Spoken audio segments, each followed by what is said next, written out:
எரிய அழியாத அன்போடு வந்தேன். புது பலியாக நானாகி பணிவாழ்வு புரிய அகலாக என் நெஞ்சம் தந்தேன். நான் அகலாக என் நெஞ்சம் தந்தேன். அணையாத சுடராய் உனக்காக எரிய அழியாத அன்போடு வந்தேன். புது பலியாக நானாகி பணிவாழ்வு புரிய அகலாக என் நெஞ்சம் தந்தேன். நான் அகலாக என் நெஞ்சம் தந்தேன்.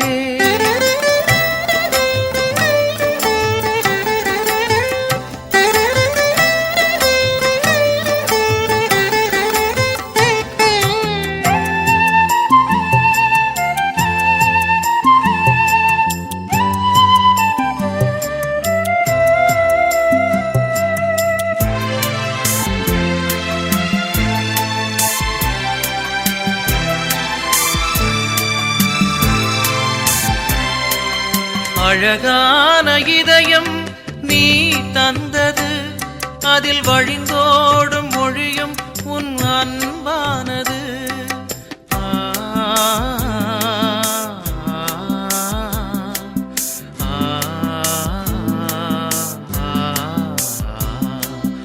அழகான இதயம் நீ தந்தது, அதில் வழிந்தோடும் மொழியும் உன் அன்பானது. அன்பாவும் அன்பே என் வாழ்வாகிட, அன்பாவும் அன்பே என் வாழ்வாகிட, இனி எனதான எல்லாமே உன் சொந்தமே. அணையாத சுடராய் உனக்காக எரிய அழியாத அன்போடு வந்தேன்.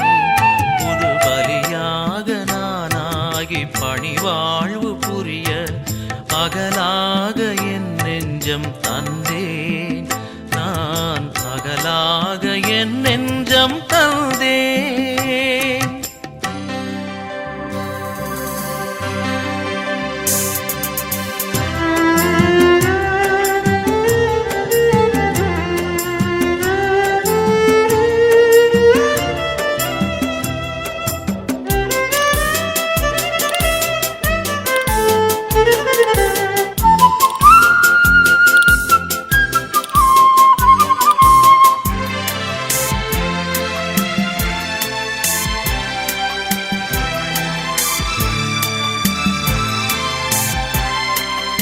எழிலான உலகம் நீ படைத்தது, அதில் அசைந்தாடும் தென்றல் உன் புகழ் பாடுது.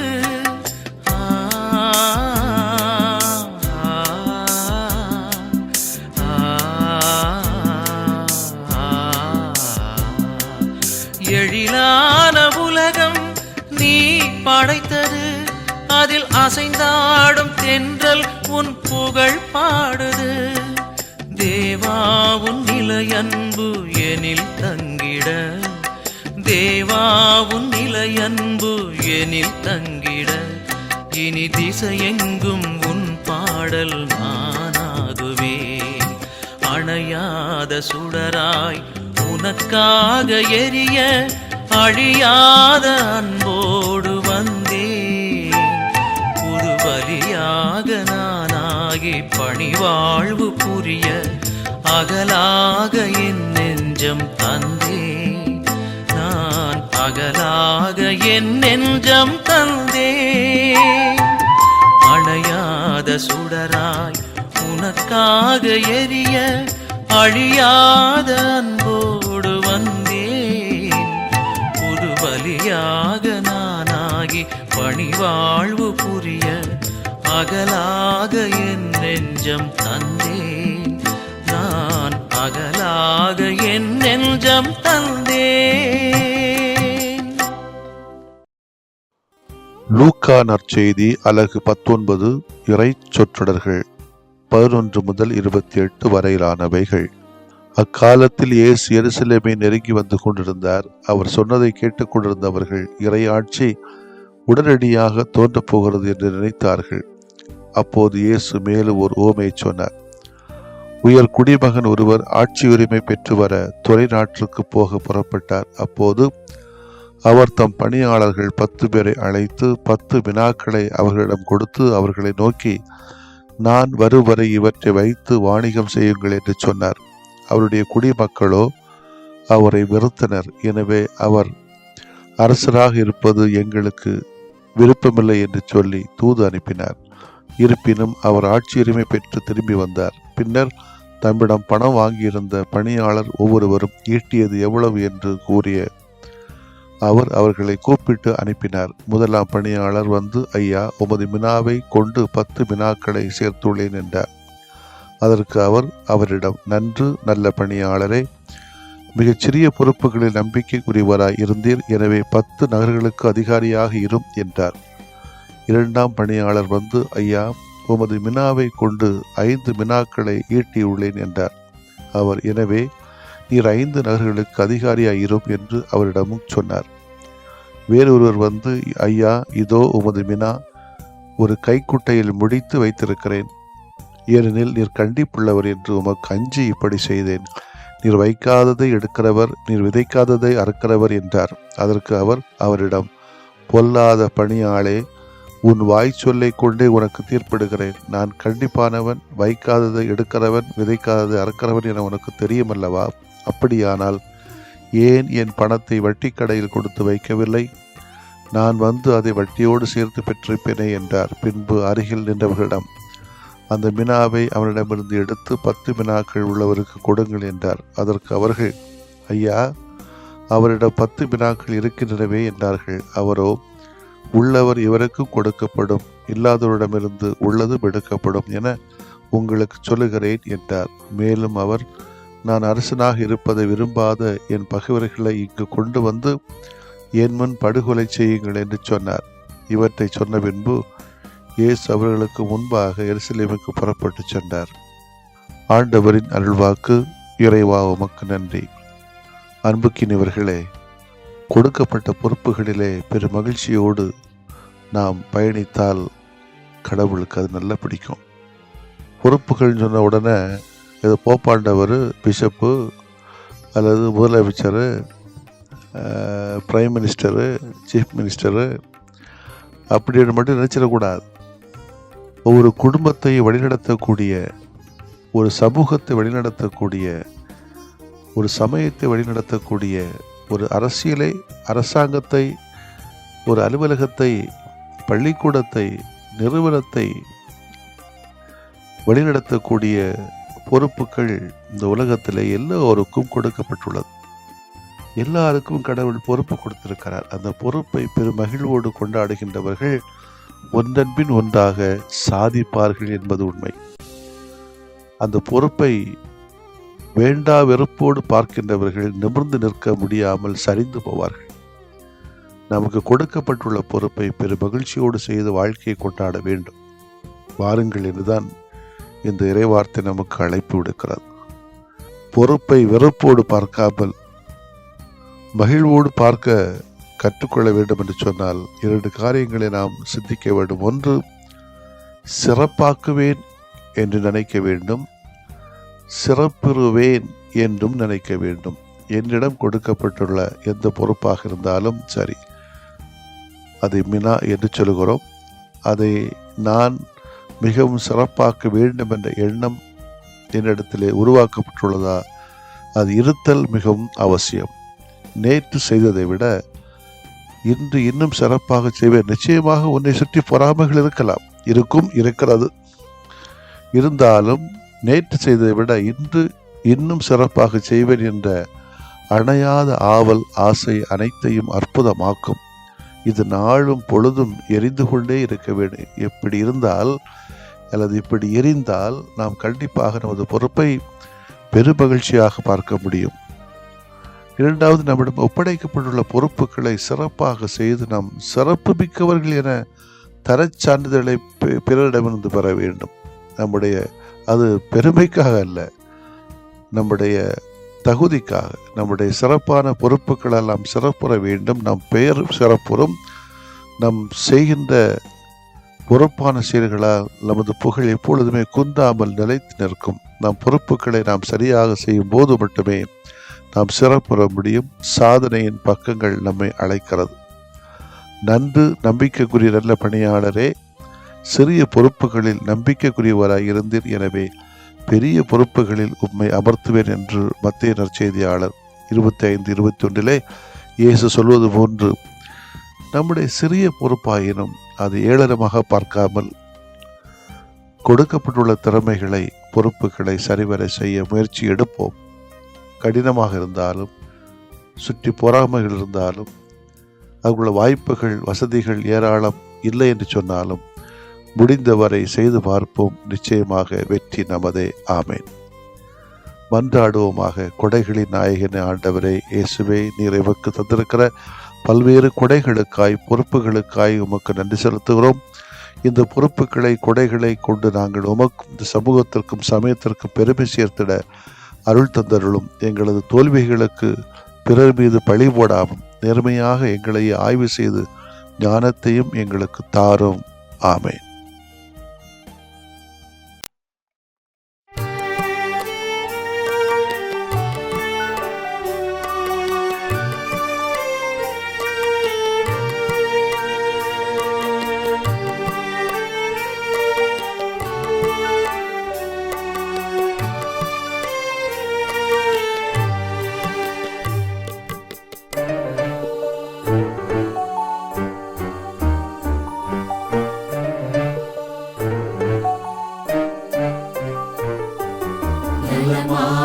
யாம் வாழ வரம் தாருமே, எம் நிலை மாற்றி உனில் வாழ நலம் தாருமே. நலமாக யாம் வாழ வரம் தாருமே, எம் நிலை மாற்றி உனில் வாழ நலம் தாருமே.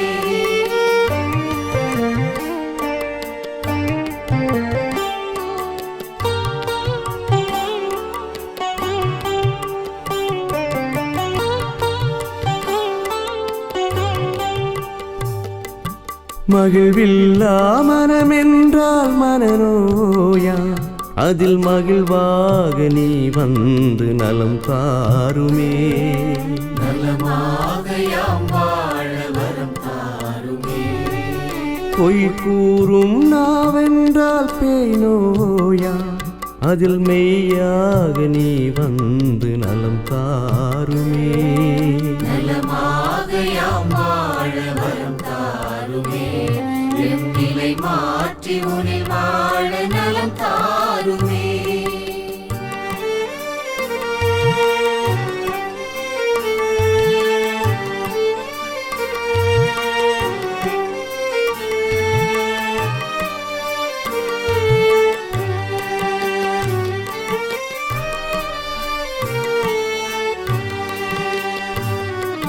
பாராட்டா பண்பென்றால் பகை நோயா, அதில் பண்பாக நீ வந்து நலம் தாருமே. நலமாக யாம் வாழ வரம் தாருமே. சினமொன்றே குணமென்றால் சிரம் நோயா, அதில் சிரிப்பாக நீ வந்து நலம் தாருமே. நலமாக யாம் வாழ வரம் தாருமே, எம் நிலை மாற்றி உனில் வாழ நலம் தாருமே.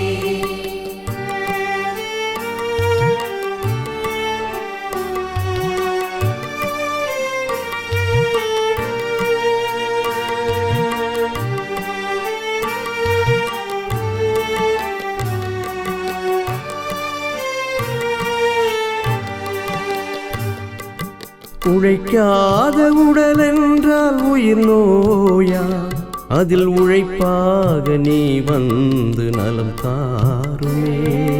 நலமாக யாம் வாழ வரம் தாருமே.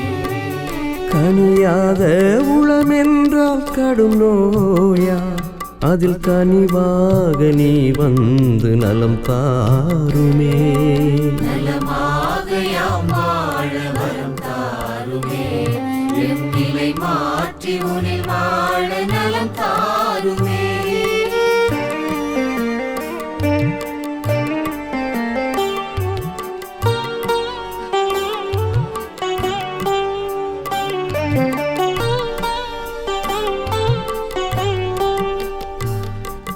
நல்லெண்ணம் இழந்திட்டால் உளநோயா அதில் நல் உணர்வாய் நீ வந்து நலம் தாருமே.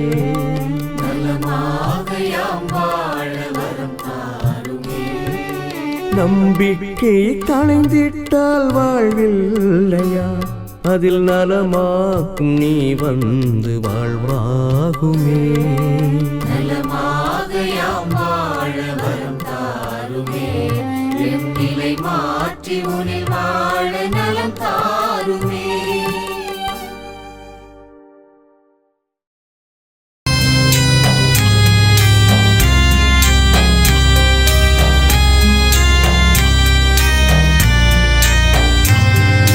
மாண்புயரிவருள்ளடையாளத்தை தாழ்ந்து பணிந்து ஆராதிப்போம். பழைய நியம முறைகள் அனைத்தும் இனி மறைந்து முடிவு பெறுக. புதிய நியம முறைகள் வருக. புலன்களாலே மனிதன் இதனை அறிய இயலா. குறைகள் நீக்க நம்பிக்கையின் உதவி பெறுக.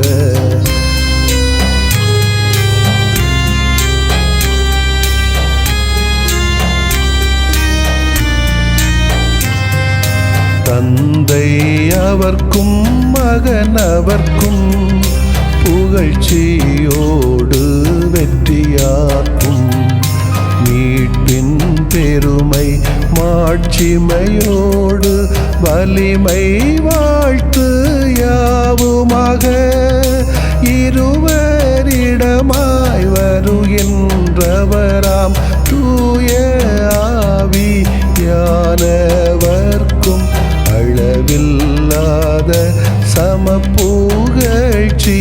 என்றுமே உண்டாகுக. ஆமென். வானின்று அவர்களுக்கு அப்பமளித்தீரே. இனிமையெல்லாம் தன்னகத்தில் கொண்ட அப்பம் இதுவே. மன்றாடுவோமாக.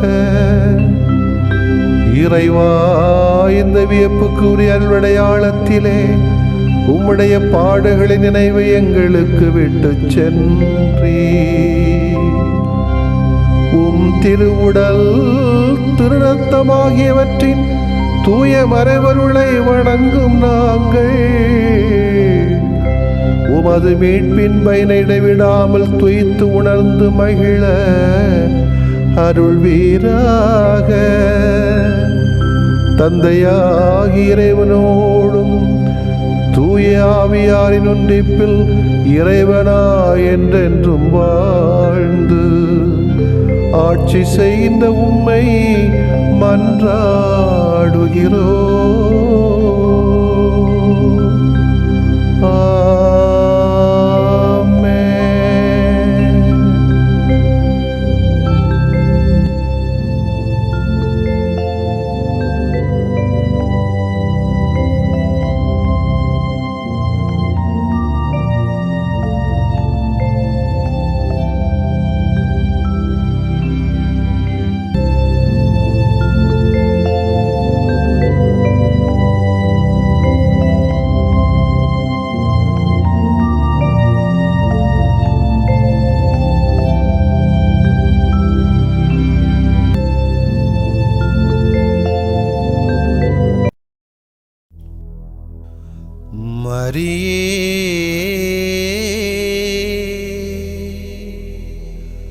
தாய் மரியே, எம் வாழ்வின்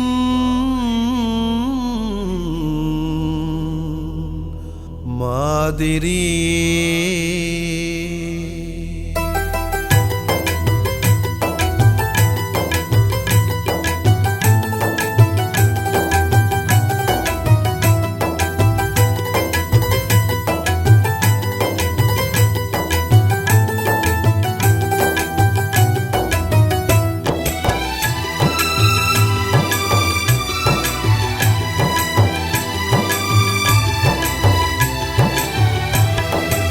உறவின்றி வாழ்கிறோம் தாய்மரியே, உம் உறவினையே தேடுகிறோம் மாமரியே. உறவின்றி வாழ்கிறோம் தாய்மரியே, உம் உறவினையே தேடுகிறோம் மாமரியே. உயிருக்கு மருந்தாகவா, எம் உறவுக்கு உயிராகவா. உயிருக்கு மருந்தாகவா, எம் உறவுக்கு உயிராகவா. அன்னை மரியே, உறவின்றி வாழ்கிறோம் தாய்மரியே, உம் உறவினையே தேடுகிறோம் மாமரியே. உறவின்றி வாழ்கிறோம் தாய்மரியே, உம் உறவினையே தேடுகிறோம் மாமரியே.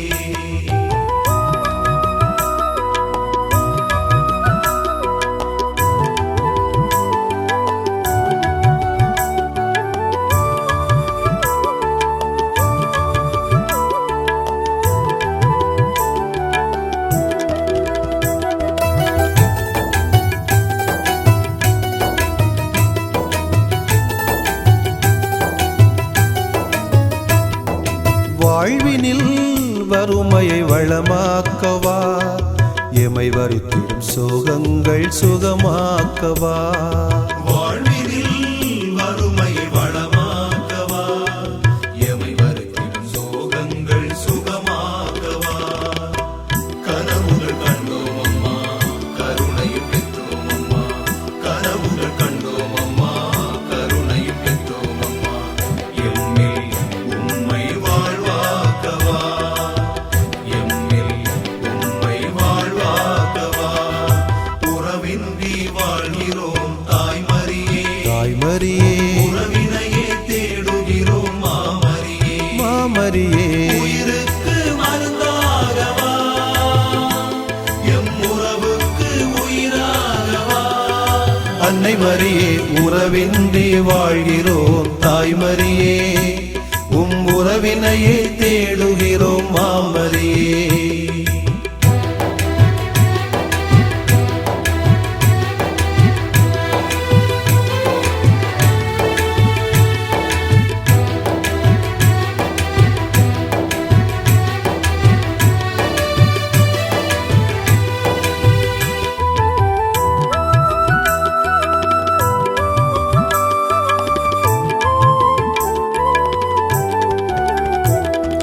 வாழ்க்கையின் இருளினை ஒளியாக்கவா, எம் வாழ்வின் வலிமைதனை பயனாக்கவா. வாழ்க்கையின் இருளினை ஒளியாக்கவா, எம் வாழ்வதன் வலிமைதனை பயனாக்கவா. கரமொன்று தாரும் அம்மா, வரம் தந்து தாங்கிடம்மா. கரமொன்று தாரும் அம்மா, வரம் தந்து தாங்கிடம்மா. எம்மில் உம்மை வாழ்வாக்கவா, எம்மில் உம்மை வாழ்வாக்கவா. உறவின்றி வாழ்கிறோம் தாய்மரியே, தாய்மரியே, உறவினையே தேடுகிறோம் மாமரியே. மாமரியே, உயிருக்கு மருந்தாகவா, எம் உறவுக்கு உயிராகவா. அன்னை மரியே, உறவின்றி வாழ்கிறோம் தாய்மரியே, உம் உறவினையே தேடுகிறோம் மாமரியே. உறவின்றி வாழ்கிறோம் தாய்மரியே, உம் உறவினையே தேடுகிறோம் மாமரியே.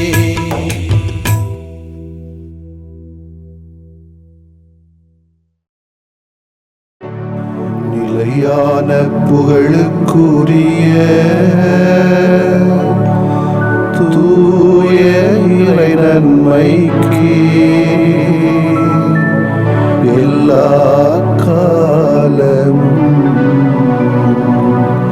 தொழுகையும் புகழும் போற்றியும் ஆட்சிமையும் உண்டாக கடவது. போற்றியும் ஆட்சிமையும் உண்டாக கடவது. தந்தை, மகன், தூய ஆவியாரின் பெயராலே ஆமென்.